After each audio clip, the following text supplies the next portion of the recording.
সুপ্রিয় শিক্ষার্থীরা, আজকে আমি তোমাদের সাথে রাজশাহী বোর্ড 2017 সালের আইসিটি বিষয়ের প্রশ্নটা নিয়ে আলোচনা করব। পঞ্চম অধ্যায়ের প্রশ্নটা নিয়ে আলোচনা করব। প্রশ্নটা ছিল, দ্বারাটি দেখো এবং নিচের প্রশ্নগুলোর উত্তর দাও। এখানে একটা দ্বারা নয়, বরঞ্চ এটা একটা অনুক্রম ছিল। এখানে অনুক্রমটা হলো 10, 20, 30 এবং 100 পর্যন্ত হবে। ঠিক আছে, যদি এটা প্লাস মাইনাস থাকতো তাহলে এটা দ্বারা হতো, এটা একটা অনুক্রম। তো প্রথম প্রশ্নটা ক নম্বরে বলছে যে প্রোগ্রাম কি। খ নম্বরের প্রশ্ন, সুন্দর একটা প্রশ্ন বলছে, সেটা হলো print F %d %f %a %b ব্যাখ্যা করতে হবে। গ নম্বর প্রশ্নটা হলো এই অনুক্রমটির প্রবাহ চিত্র আঁকতে হবে এবং ঘ নম্বর প্রশ্নটা ছিল তোমাকে প্রোগ্রাম নির্ণয় করতে হবে ইফ গো টু স্টেটমেন্ট ব্যবহার করে উদ্দীপকের মতো আউটপুট পাওয়ার জন্য। দেখো আমাদের ক নম্বর প্রশ্নটা প্রোগ্রাম কি। প্রোগ্রামটা কি তাহলে? কম্পিউটারের মাধ্যমে সমস্যা সমাধানের উদ্দেশ্যে ব্যবহৃত কতগুলো নির্দেশের সমষ্টিকে বলে প্রোগ্রাম। কম্পিউটারের মাধ্যমে সমস্যা সমাধানের উদ্দেশ্যে ব্যবহৃত কতগুলো নির্দেশের সমষ্টিকে বলে প্রোগ্রাম। আর প্রিন্ট এফ মানেটা কি?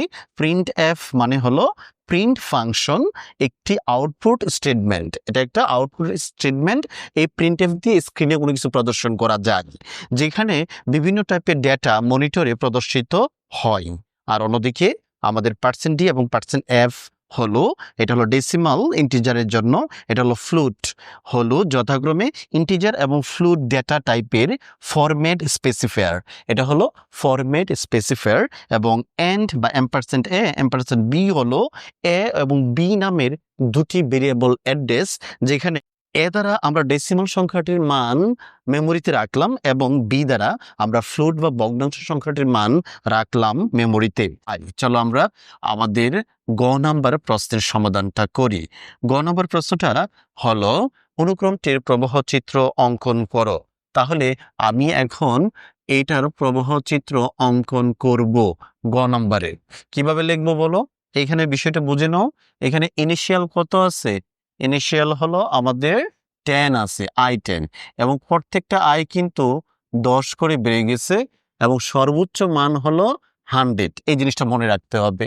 ঠিক আছে, চলো আমরা এটার প্রবাহ চিত্র আঁকি। তো চলো এটার প্রবাহ চিত্র অঙ্কন করি। তুমি দেখো এখানে আমাদের প্রথম ইনিশিয়াল বা প্রথম পদ ছিল i = 10, এবং এভাবে আমরা কিন্তু প্রত্যেকটা আই 10 করে বাড়ছে, প্লাস হয়ে গেল, 100 পর্যন্ত যেতে হবে। এখন এটাকে তোমার প্রবাহ চিত্র আঁকতে হবে এবং পরবর্তীতে অ্যালগরিদম করতে হবে বিশ্লেষণ করার জন্য।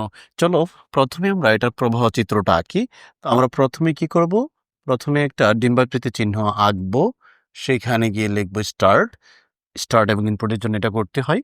এবার তোমার এখানে কিন্তু ইনপুটের প্রয়োজন নেই। ইনপুটের যেহেতু প্রয়োজন নেই, তাহলে তুমি সামান্তরিক আঁকবা না। সামান্তরিক না এঁকে তুমি কেবল আয়ত আঁকবা। আমরা যখন যোগ বিয়োগ গুণ ভাগ করি অথবা কোনো কিছুর মান যখন ব্যবহার করি, তখন আমাকে কি করতে হয়? আয়ত আঁকতে হয়। তো আমি এখানে আয়ত আঁকলাম। i = কত হবে? প্রথম পদটা লিখবা, সেটা আমরা কত লিখবো? 10 লিখবো। এরপরে কিন্তু তুমি শর্ততে যাইবা। আমি এখানে একটু সংযুক্ত করার জন্য এখানে ছোট বৃত্ত লিখে দিতে হবে। আমরা এখানে একটা শর্ত দেব। শর্তের জন্য আমরা ডায়মন্ড চিহ্ন ব্যবহার করলাম, লিখলাম ইজ অথবা ইফ i > 100।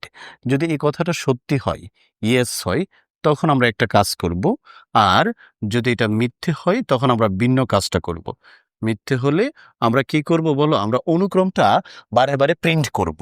তাহলে অনুক্রম যদি প্রিন্ট করতে চাও, তাহলে আমাদের আউটপুট লাগবে। আর তুমি জানো যে আউটপুট লিখতে গেলে কি লাগে? সামান্তরিক চিহ্নের প্রয়োজন হয়। তাহলে এখানে আমরা লিখব প্রিন্ট আই। প্রত্যেকটা আই একটা একটা করে সে প্রকাশ করবে। কিভাবে বলো? সে প্রকাশ করবে হলো 10 করে বৃদ্ধি করে। প্রথমে 10 হলে পরের আইটা 20 হবে, তারপর 30, 40, 50, 60, 70, 80, 90, 100 এভাবে হবে। তাহলে এইখানে আমি কাজটা করতে চাই। এইখানে গিয়ে আমি লিখে দেব আইকে বাড়াও, আপডেট করো 10 করে বৃদ্ধি করে। তাহলে এখানে +10 লিখবা। আমরা এখানে +10 লিখে দিলাম। এবার এই কাজটা চলতে থাকবে নোতে, কিন্তু আমার তো প্রথমে এই প্রোগ্রামটার কাজ শেষ করতে হবে, অর্থাৎ এটাকে এন্ড করতে হবে। তাই আমরা এখানে এটা লিখে দেই এন্ড। এটা কখন হবে বলো? এটা তখনই হবে যখন আয়ের মান 100 থেকে বেশি হয়ে যাবে, 100 থেকে বেশি হওয়ার কোনো প্রয়োজন নেই। এখন তাহলে এই কাজটা বারে বারে এখানে এসে সে চেক করবে যে আয়ের মান কি 100 থেকে বেশি হয়েছে, যদি না হয় তাহলে সে প্রিন্ট করতে থাকবে, যেরকম 10টা 100 থেকে বেশি নয়, তারপর সে 20 প্রিন্ট করবে। এখন 20 তো 100 থেকে বড় নয়, তাই সে কি করবে, এটাতে আবার আসবে, অর্থাৎ নোটে আসবে, নোটে গিয়ে আবার এইখান থেকে সে আবার এই কাজটা করবে, কাজ করে 30, 40, 50 এভাবে যতক্ষণ পর্যন্ত 100 না হয় সেই কাজটা করবে। যেহেতু এই লুপটা চলতেই থাকবে, তাহলে আমরা এইখান থেকে দেখিয়ে দেব যে এই কাজটা সে পুনরাবৃত্তি করবে বারে বারে। ঠিক আছে, এখান থেকে এসে নো হলে এদিকে আসবে, যখন ইয়েস হবে তখনই এই প্রোগ্রামটা এন্ড হয়ে যাবে, শেষ হয়ে যাবে। ঘ নম্বর প্রশ্নতে বলা হলো ইফ গোটো ব্যবহার করে উদ্দীপকের মতো আউটপুট, উদ্দীপক মানে 10, 20, 30, 40, 60, 70, 80, 90 এবং 100 এতটুকু পর্যন্ত আউটপুট পেতে আমরা এখন সি প্রোগ্রাম করব, তাও আবার ইফ গোটো স্টেটমেন্ট ব্যবহার করে। চলো আমরা বেসিক কাজগুলো করি। সিকে আমাদের লিখতে হয়, প্রথমে লিখতে হয় ইনক্লুডে আমরা লিখব stdio, তারপরে আমরা লিখব মেইনে লেখার পরে দ্বিতীয় ব্র্যাকেট দেব, এখান থেকে আমরা ইন্টিজার নেব আই ইকুয়াল টু কত আছে, আই ইকুয়াল টু 10, প্রথম ইনিশিয়াল নাম্বারটা। এখানে কোনো ধরনের ইনপুট নেই, তো এখানে যেহেতু সবকিছুই জানা আছে তাহলে আমাদের প্রিন্টএফ স্ক্যানএফ অংশ দরকার হবে না, কিন্তু আমাদের এখন কাজটা করার জন্য আমরা গোটো স্টেটমেন্ট ব্যবহার করব। যেহেতু ইফ গোটো স্টেটমেন্ট ব্যবহার করব, তাই আমাদের কি করতে হবে, লেবেল ব্যবহার করতে হবে। চলো আমরা প্রথমেই এখানে একটা লেবেল লিখে দিই। আমরা এখানে প্রথমে একটা লেবেল লিখে দিলাম আলম। এই লেবেলের ভিতরে একটা কাজ করব, আমরা কি কাজ করব, প্রথমে লিখব ইফ যদি তোমার এরকম হয় যে আয়ের মান ছোট হয় কত থেকে, 100 থেকে। ঠিক আছে, আয়ের মান যদি ছোট হয় 100 থেকে, তাহলে সে কি করবে, গোটু হবে, গোটু গিরে যাবে। ঠিক আছে, আমি এখানে গির শব্দটা ব্যবহার করলাম, গোটু গির।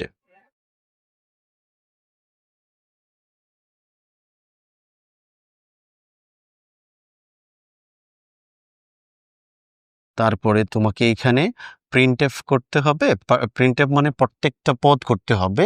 তো প্রত্যেকটা পদের জন্য আমরা লিখলাম %d এবং তাদের উপর একটা কমা হবে, একটা স্পেস হবে, তাই একটু একটু জায়গা পেস রেখে তারপর বাকি কাজটা করবা।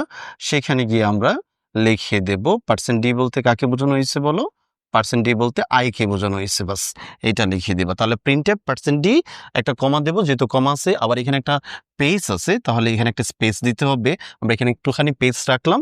তারপরে আমরা এই ডি বলতে প্রত্যেকটা পদ আইকে নির্দেশ করা হলো, এবং আইটা কিভাবে বাড়বে, আইটা 10 করে বেড়ে যাবে, এটা এভাবে প্রদর্শন করবে। কিন্তু যদি সেটা 100 থেকে বড় হয়ে যায় তখন সে কি করবে বলো, তখন কিন্তু সে এটা স্টপ করে দেবে। ঠিক আছে, এটা করার পরে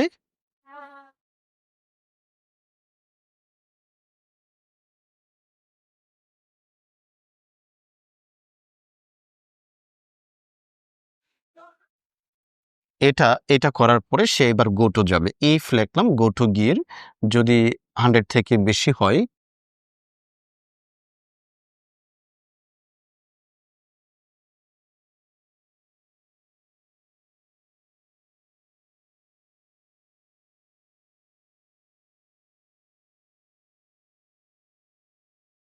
আচ্ছা এখন যেহেতু আমার সবকিছু জানা আছে, প্রত্যেকটা পদ জানা আছে, সর্বশেষ পদ জানা আছে, তাহলে প্রিন্টএফ স্ক্যানএফ হবে না, আমরা আমাদের মূল কাজে চলে যাব। কিন্তু ইফ গোটো যেহেতু তুমি ব্যবহার করবা, তাহলে তোমাকে কি করতে হবে, একটা লেবেল অ্যাড করে দিতে হবে জাম্প স্টার্ট করার জন্য।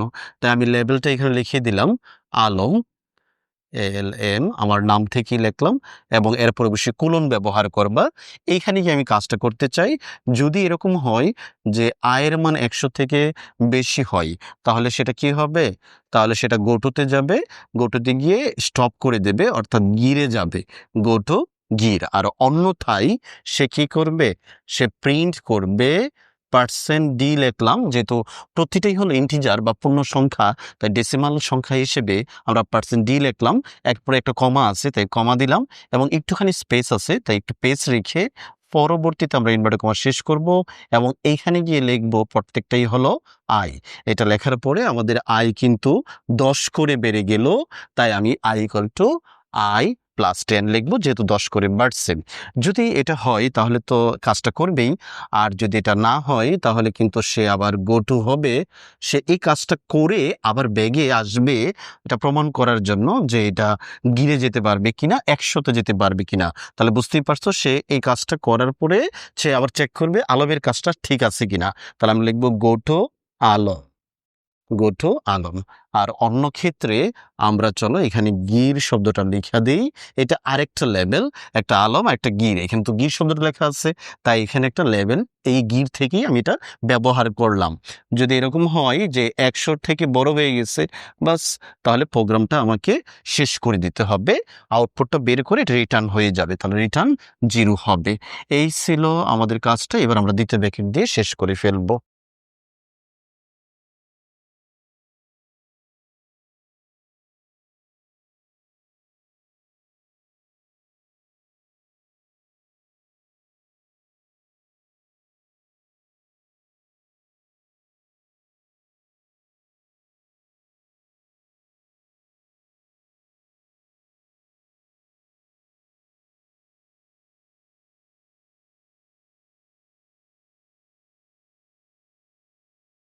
তো আমাদের এটা আরেকটা লেভেল হবে, যেহেতু এখানে গির লেভেল দেওয়া আছে, তো আমরা এখানে গিয়ে শেষ করে দেব।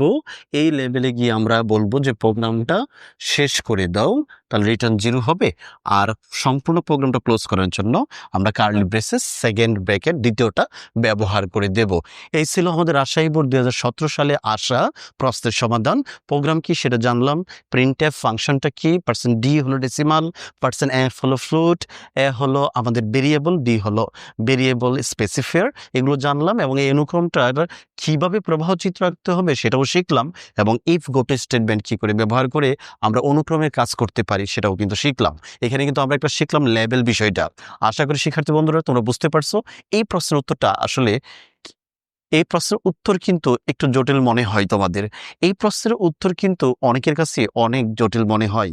এই ভিডিওটা যদি তোমাদের ভালো লাগে এবং একটুখানি বিষয় তুমি শিখে থাকো, তাহলে আমার ভিডিওটা অবশ্যই লাইক দিয়ে শেয়ার দিয়ে পাশে থেকো। আল্লাহ হাফেজ।